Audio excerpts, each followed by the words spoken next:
왜 그리스도인들은 고통에서 벗어날 수 없는가?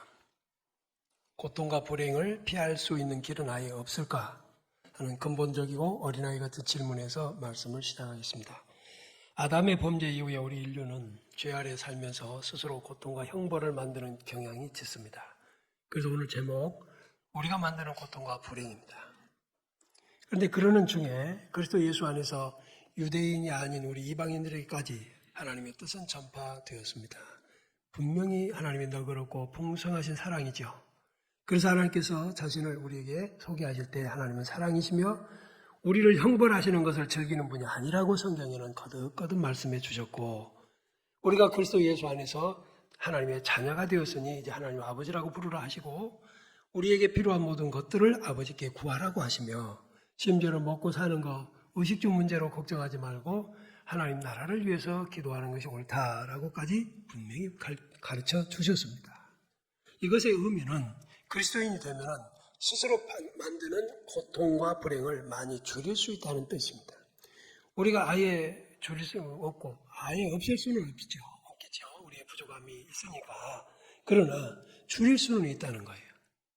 그리고 오늘 이 말씀에 주의해 보시면 내가 정말 불행을 많이 만들었구나, 내가 고통을 스스로 많이 만들었구나 하는 것을 또 발견하게 되실 텐데, 우리가 죽은 후에 천국 가는 것도 복이지만 살아생전에 세상에서 고통과 불행을 많이 피할 수 있도록 안내된 성경을 따라 살면서 평안을 누리는 것도 복인 줄로 믿습니다. 이 로마서 1장 18절에 보면 하나님의 진노가 불의로 진리를 막는 사람들의 모든 경건하지 않음과 불의에 대하여 하늘로부터 나타난다라고 말씀을 하세요. 하나님의 진노가 누구에게 나타나느냐? 불의로 진리를 막는 사람들, 그들의 경건하지 않음, 그 불의함을 하나님은 심판하신다, 진노하신다는 것이. 왜냐하면 그 19절에는 보면 그 이유는 하나님을 알만한 것이 사람들 속에 보인다는 거예요. 하나님을 알만한 것이 가장 크게 우리에게 선명하게 나타나는 게 양심입니다. 이 양심은 모든 사람에게 각각 하나씩 있습니다. 2개나 3개가 있는 게 아니고 또는 아예 없는 사람이 있는 게 아니라 모두에게 다 있습니다. 그 양심은 우리 속에 거하지만 우리 편이 아니라 하나님 편입니다. 아멘. 그래서 내가 불행한 짓을 하고 못된 짓을 하면 양심이 내 편이 되어주질 않죠. 그런데 말이에요, 그 양심이 자꾸 계속해서 양심을 억누르고 나쁜 짓을 하는 사람은 나중에 양심이 마비가 돼요. 기능이 굳어지는 거예요. 굳은 살 박히는 것처럼 이제는 악에 대해서 무뎌지는 거예요. 큰일이죠. 근데 여러분들도 아마 경험하실 거예요. 처음에 한두 번 할 때는 너무 괴로워, 너무 수치스러워. 그런데 2번, 3번 하면 뻔뻔해지고 나중에 무감각해지고 그것을 합리화하려고 해요. 합리화하는 가장 좋은 방법 중에 하나는 동조자를 만드는 거예요. 같은 짓을 하게 만드는 거예요. 그게 당을 짓는 겁니다. 하나님은 우리의 행위를 따라 보응하시는 분인 것을 본문에서도 분명히 드러내고 숨기지 않으셨지만, 막상 신앙을 가진 우리 그리스도인들조차도 그 사실에 대해서 무관심하거나 모른 채 사는 이들이 있어요. 이 말은 불행을 만들고 있다는 뜻이죠. 자기 고통을 스스로 만들고 있다는 뜻이죠.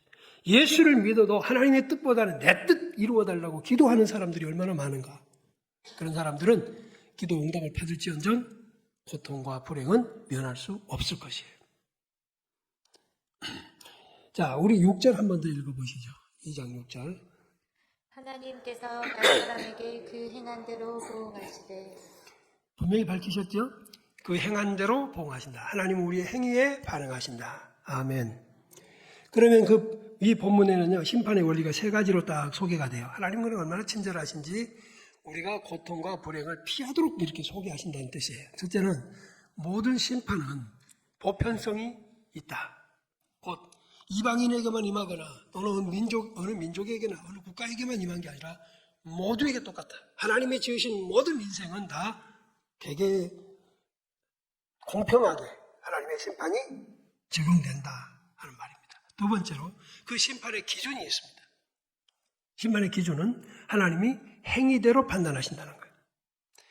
그러니까 여러분, 우리의 행위가 선하면 고통이 덜하겠다는 뜻이에요. 그 선하다는 것은 도덕과 윤리를 얘기하는 게 아니라 하나님의 뜻에 순종하는 것을 말하는 것이에요. 물론 하나님의 뜻을 따라 사는 사람은 도덕과 윤리가 열매처럼, 찌꺼기처럼 당연히 나오게 돼 있어요. 세 번째, 보응입니다. 모든 범죄에 대해서는 보응이 따르는데 또는 착한 일에도 보응이 따르겠죠. 그래서 거기에서는 상과 벌이 따릅니다.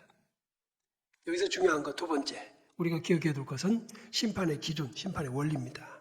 행위대로 보응하신다. 그러면 예수 믿는 사람은 아무리 악한 짓을 해도 심판에서 벗어난다? 아닌 거 아시겠죠? 목사라도 장로라도 마찬가지입니다. 목사가 얼마나 귀합니까?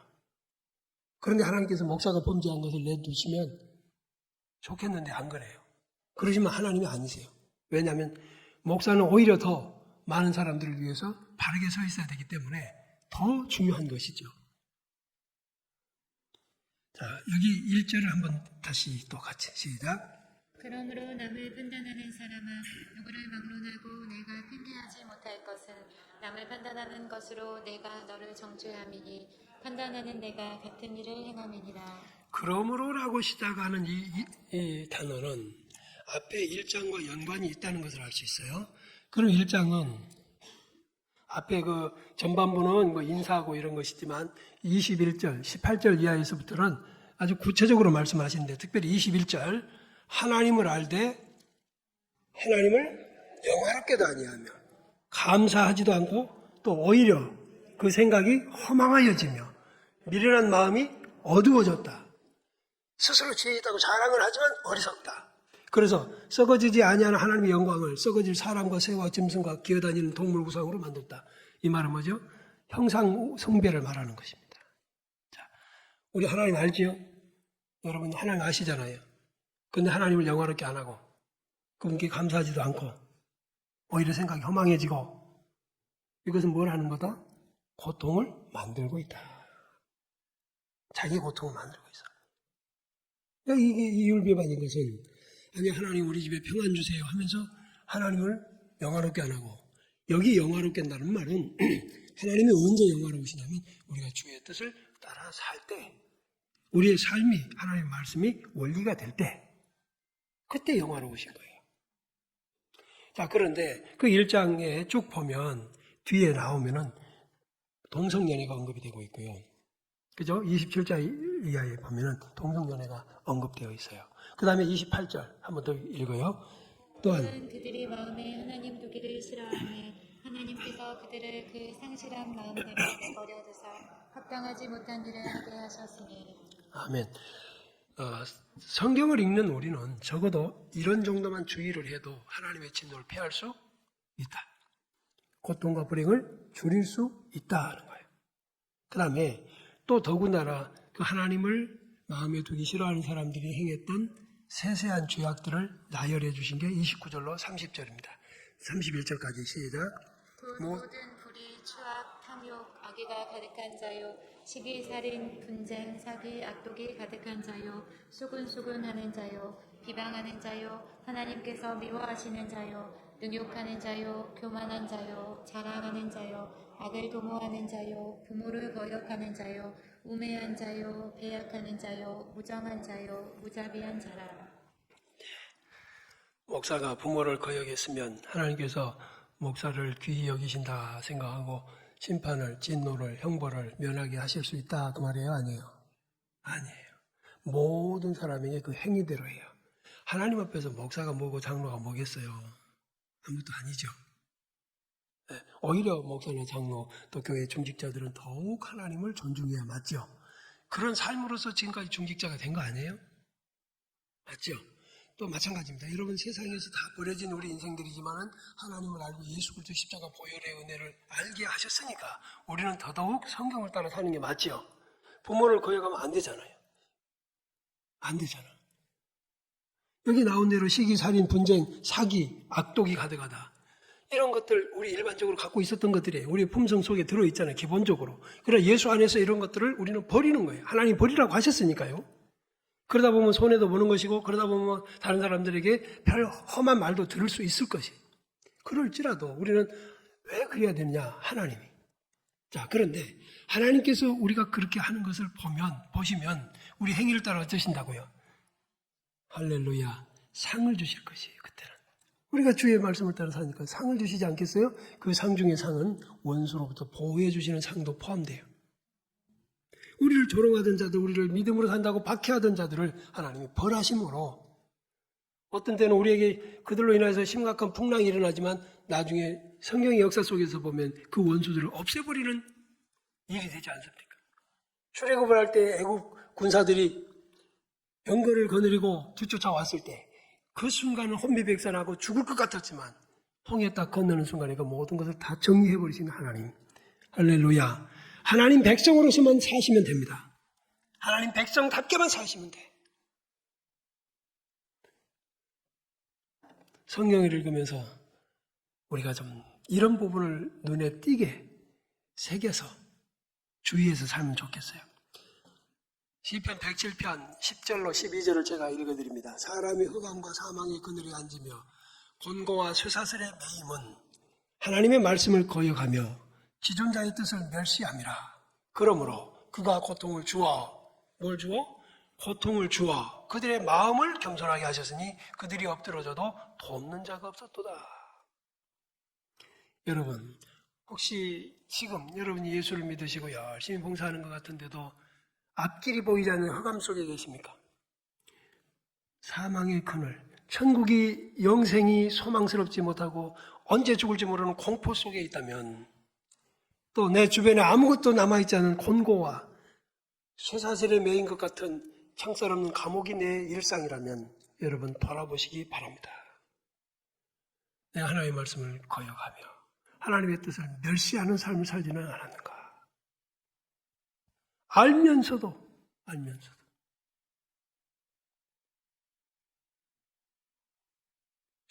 부끄러운 얘기지만 제가 여수에 와서 얼마 안 됐을 때 어떤 분이 승용차를 교회에서 사주셔서 그분이 운전이 익숙치 못하므로 제가 운전을 하고 군산에 가게 됐습니다. 우리 동기 목사님 계셔서. 근데 그 전군도로라고죠. 전주와 군산 도로가 그때 당시에는 아주 구불구불한 도로였는데 보니까 뭐 70, 50 이게 자꾸 막 바뀌더라고요. 어느 마을쯤 가니까. 갔는데 숨어있던 경찰이 드러나서 저를 잡아요. 그걸 속도 위반했다는 거예요. 그래서 제가 앞에 있길래 저 70km지 않냐. 그러니까 아니라고. 저기서부터 지금은 저 뒤에 있는 50km인데 왜 20km를 위반했다는 거예요. 그러냐 그래 몰랐다 그랬어요. 워낙에 자주 바뀌니까 가보신 분들은 아실 거예요. 너무나 자주 바뀌어서 그래서 미안하게 됐다. 일부러 그런 건 아니다 그랬더니 그분이 인정을 해주려고 그러는데 뒤에 타고 있던 목사님이 거기 군산분이거든. 딱 내려가지고 딱 명찰 하나 보여주면 내가 이런 사람인데 막 경찰서에 경목인가 뭐 되는 것 같아. 아 그러십니까? 그냥 가십시오. 그럴 줄 알았는데 경목이면 더 잘 지키셔야죠. 그러면 딱지를 끊는데 걔 나만 끊었어. 그게 맞는 말이에요. 그분이 참 잘하신 거예요. 더 잘 지켰어야 돼요. 더 잘 지켰어요. 근데 물론 저는 의도적으로 나쁜 짓을 한 게 아니라 하도 그 제한 속도 변화가 많아서 제가 그렇게 했던 것이고, 근데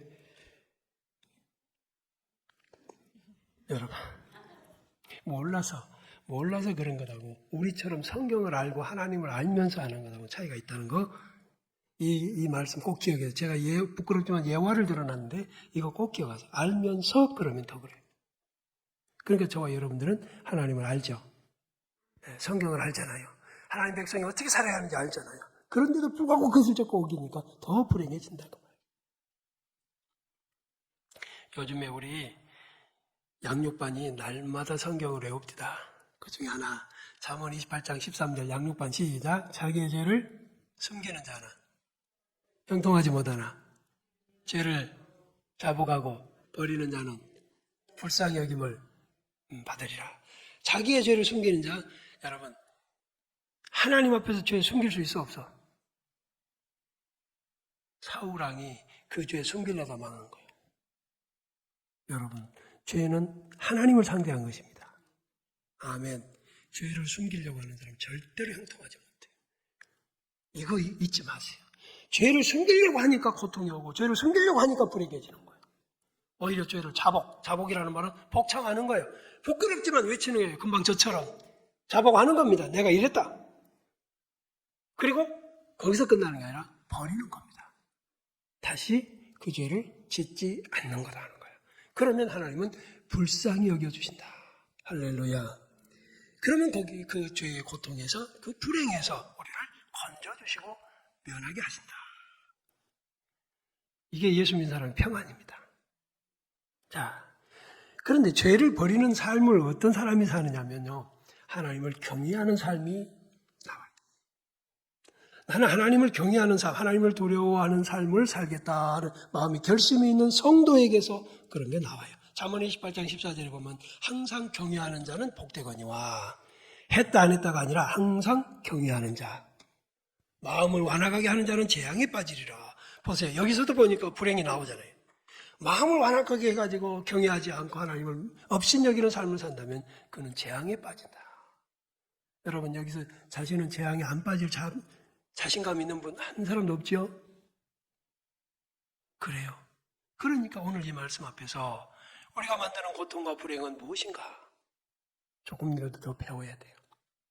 지금 우리가 살아가고 있는 시대는 말세입니다. 그것도 말세의 끝, 말세치 말이라고 하지요. 말세의 특징은 회개가 없습니다. 사람들이 죄를 두려워하거나 수치스럽게 여기지 않는 것이 특징이기 시대상이에요. 그것은 말세에 고통하는 사람들이 많아지는 또 다른 원인이 되는 것입니다. 그죠? 죄를 짓는 사람이 많아진다는 말은 하나님의 응징을 받는 사람이 많다는 뜻이지요. 회개란 자신을 돌아보면서부터 시작합니다. 문제의식을 가지고 자기를 돌아보는 거예요. 내가 목사인데 이래 되나? 잘하고 있나? 여러분, 내가 크리스찬인데 내가 이러고 있는 거 잘 알고 있는 건가? 크리스찬으로서 부족한 건 없나? 크리스찬으로 좀 더 힘써야 되고 노력해야 될 부분은 없는가를 자꾸 돌아보는 거예요. 그러므로 행복하기를 바라고 고통을 피하기를 바라는 사람은 자신의 삶에 대하여 문제의식을 가지고 돌아봐야 됩니다. 그리스도인들은 늘상 거울 앞에 서야 돼요. 말씀의 거울 앞에 서야 합니다. 한때 거울도 안 보는 여자가 있었어요. 그 참 형편없는 모습이었을걸? 마지막 때를 말씀해 주신 요한계시록에는 유난히 회개라는 단어가 많이 기록되어 있어요. 그런데 그 회개가요, 회개를 촉구하는 말씀이지만 바로 그 뒤에는 그 말씀에 반응하는 인간이 회개하지 않는다는 특징이 요한계시록에 있어요. 회개하지 아니하면 회개하지 아니하면 회개하지 아니하고 회개하지 아니하더라, 이런 말씀으로 쭉 나열되어 있어요.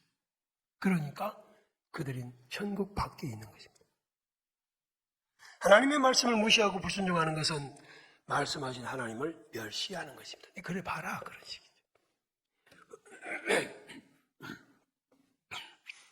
제가 지난 한 주간 동안 항존직분자들에게 기도 많이 하시고 주일날 만납시다 그랬잖아요. 근데 저를 멸시한 분들이 몇 분 계세요. 엄청 기분이 안 좋아요. 근데요, 하나님 아버지께서 우리의 행복을 위해서 주셨는데 그 말씀에 우리가 주의하지 않는다는 것은 하나님을 업신여기는 것으로 받아들이십니다. 여러분, 배우자가 내 말을 소위 씹는다 그래요, 요새는. 들은 척만 척하면 기분 나빠요, 안 좋아요? 기분이 나빠요, 안 좋아요? 이렇게 물어볼 수밖에 없어요. 좋을 리가 없잖아. 하나님의 말씀을 가볍게 듣고 쉽게 대하는 거, 이거 하나님 무시하는 거거든요. 동시에 하나님의 말씀을 싫어하는 것이고 그 말씀을 마음에 두기를 싫어하는 거예요. 하나님의 말씀이 마음에 있어야 성령이 역사하십니다. 그래야 그 사람이 성령의 사람이 되는 거예요. 근데 그 말씀을 마음에 두지 않으니까 말세 교인들의 특징, 성령이 없는 삶을 살려고 한다. 인생의 모든 문제, 여러분 기억합시다. 인생의 모든 문제는 하나님 말씀에 반응하는 데서 시작해요. 하나님 말씀에 대해 잘못된 태도와 반응은 삶의 비극의 원인이 됩니다. 사무엘상 그 유명한 사울 왕 15장 잘 나와 있습니다. 왕이 여호와의 말씀을 버렸으므로 여호와께서도 왕을 버려 왕이 되지 못하게 하셨다. 어쩌면 지금 여러분 여기 사시면서 하나님의 말씀 버리면 안 돼요. 그럼 우리는 하나님도 우리를 버리신다. 우리 행위에 반응하신다. 얼마나 무서운 말씀이에요. 요나와 사울왕은 불순종의 대표적 인물입니다. 사울왕의 불순종은 후손에게, 요나의 불순종은 이웃에게 고통을 전달했습니다. 함께 타고 있던 배의 사람들이 엄청난 물질의 손해를 받고 아주 죽을 덩살덩하면서 공포에 질렸습니다. 여러분의 불순종의 후손들에게, 이웃들에게 고통을 주는 거예요. 그러면 불순종의 특징이 있는데요. 첫 번째가 왜 나냐는 거예요. 하나님의 말씀이 명령으로 주어지면 왜 나만 그래야 됩니까? 하고 덤비는 거예요. 다른 사람 다 안 그러는데 왜 나만 그러냐. 그런데 이걸 반대로 생각해봐요. 요나서 1장 1절에서 여호와의 말씀이 아미떼 아들 요나에게 임하니라 라고 말씀하셨어요. 그러면요, 당시 수많은 사람들 중에 요나에게 딱 그 말씀이 왔다는 것은 영광인 것이에요. 아멘. 그 일에 충성했더라면 요나는 또 엄청나게 하나님의 상을 받았을 것이에요. 여러분도 오늘 이 시간에 이 말씀을 들으면서 하필 왜 납니까? 다른 사람도 안 그러는데 이게 아니라 그 말씀을 특권으로 받아보세요. 하나님의 정말 특별한 은혜라고 생각하고 받아봐요. 이 역사적인 사건이 내가 주인공이 되는 거예요. 우리는 매 순간 하나님께서 나에게 말씀하신다는 것 자체를 귀히 여기는 훈련을 합시다. 하나님의 말씀이 내게 임하셨다는 것, 특권이다, 영광이다, 복이다. 하나님께서 나 같은 것을 써주신다. 얼마나 감사한지. 다윗 왕은 성전을 짓겠다는 말씀 앞에서 하나님께서 기뻐하심으로 그에게 복을 약속하시니까 여호와여, 나는 누구 오면 내 집은 무엇이간데 이렇게 큰 은혜를 이루게 하십니까? 하면서 그냥 감격해가고 어쩔 줄 몰라 하더라고요. 지금 이 자리에 있는 거 여러분 복이고 은혜인 줄로 믿으시기 바랍니다. 왜 하필 납니까? 왜 내가 해야 됩니까? 왜 나만 해야 합니까? 이런 불순종의 태도는 풍랑을 만나는 원인이다. 기억합시다. 그 다음에 두 번째로 우리가 고통을 만나는 것은 하나님의 말씀 앞에 자기 생각, 판단, 결정을 고집하기 때문이에요. 자, 아까 5절 읽어봅시다.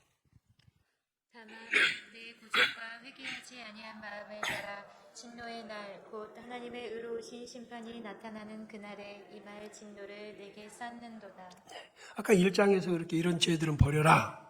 이걸로 진노가 임하는 거야 라고 말씀해 주셨는데 불구하고 고집하는 거예요. 하여튼 해봐요 하고서 덤비는 거예요. 시편 14편 24절에 보면 만군의 여호와께서 맹세하여 가라사대 내가 나의 생각한 것이 반드시 되며 나의 경영하는 것이 반드시 이루리라고 말씀하세요. 하나님의 말씀은요, 하늘에서 비나 이슬이 내려서 그냥 올라가지 않죠. 땅을 적시고 초목을 살게 하고 열매를 맺게 하는 거예요.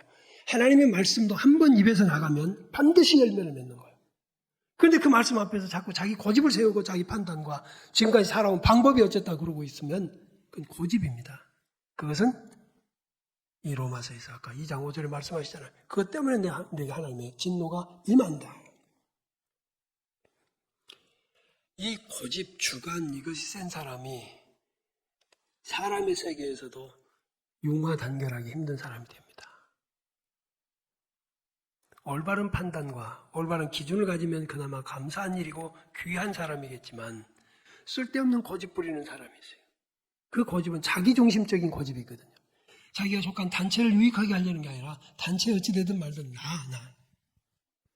여러분, 우리는 우리의 고집을 버려야 할 이유가 있습니다. 하나님이 온전한 기준이 되시기 때문입니다. 이사야 55장 8절 9절 여호와의 말씀에 내 생각은 너희 생각과 다르며 내 길은 너희 길과 다르다라고 말씀하세요. 그러므로 우리의 생각을 버려서 하나님의 생각을 따르는 것이 고통과 불행을 줄이는 길이다. 하나님이 쓰시기 가장 힘든 사람, 자기 신념이 강한 사람, 괜히 자기 생각, 자기 고집 세우는 사람. 세 번째로 자기 계획과 고집이 고통과 불행을 만든다고 했잖아요. 거기에 실례를 들어보겠습니다. 요나입니다. 요나는 하나님께서 다시스로 가라, 니느웨로 가라. 그 니느웨는 지금 요나가 있는 지점에서 육지로 저 북동쪽으로 올라가면 있는 곳입니다. 그런데 그는 반대로 욥바라는 항구로 내려가서 서쪽을 향해 도망을 갑니다. 배를 타고.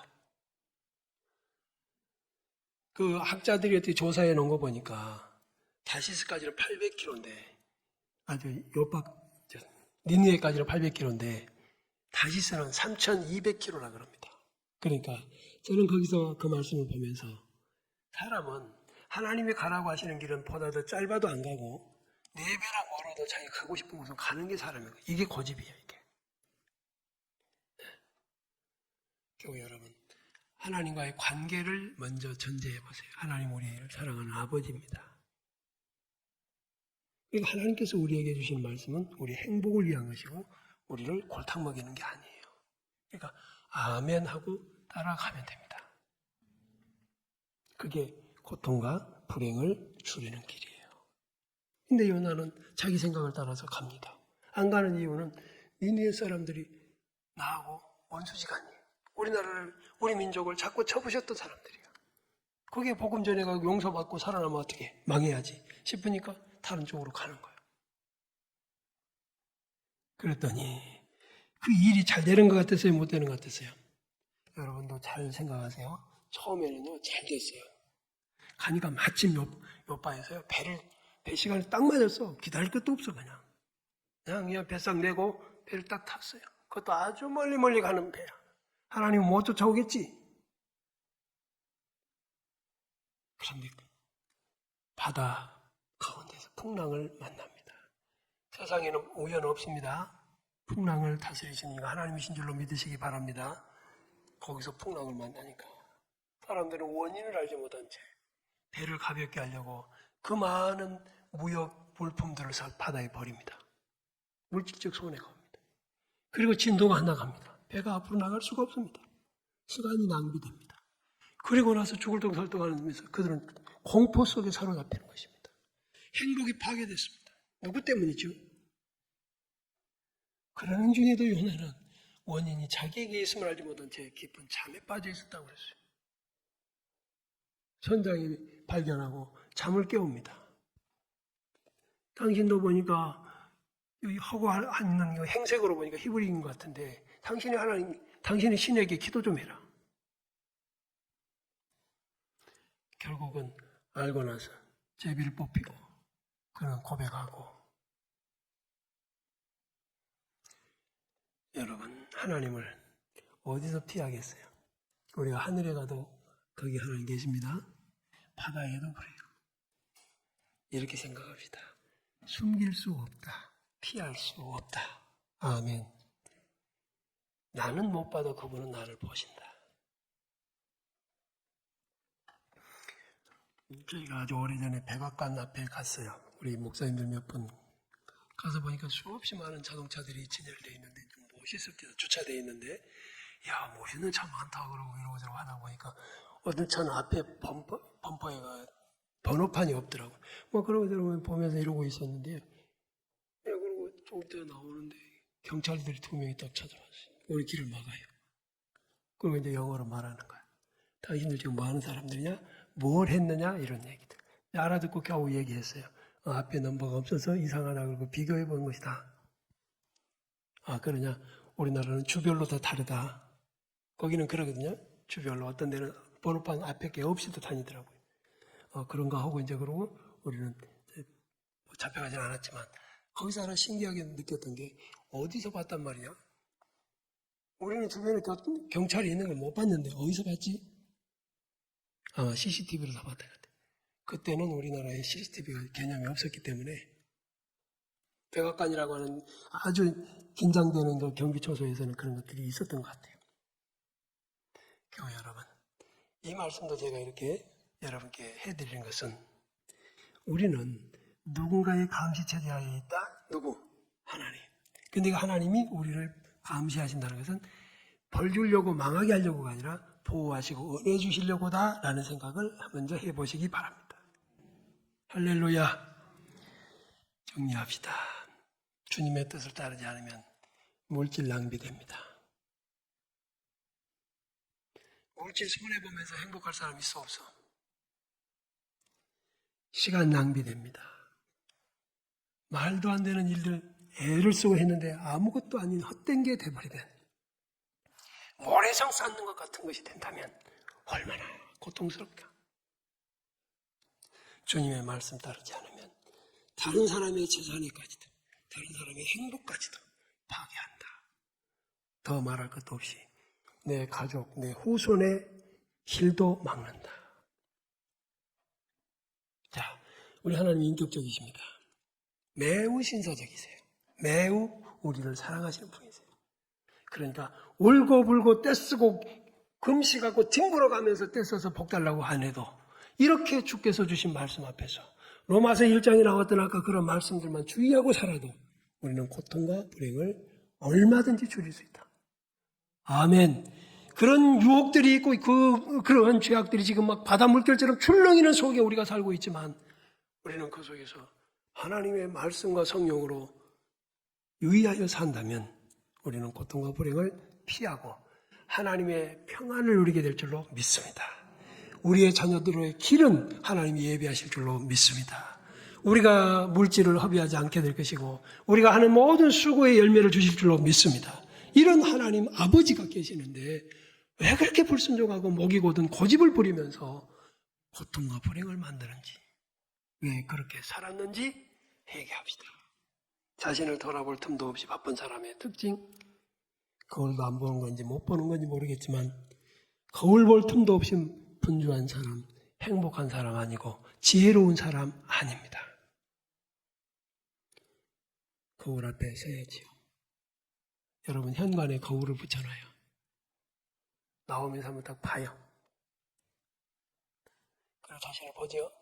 그때 거울 밑에다 써놓으세요. 성경의 거울도 봐라. 우리 자신의 영혼, 우리의 삶의 내용, 말씀의 거울로 보면 우리는 고통과 불행을 많이 피하고 오늘 이 예배하는 자리가 행복한 자리가 되고 은혜를 누리는 간증의 자리가 될 줄로 믿습니다.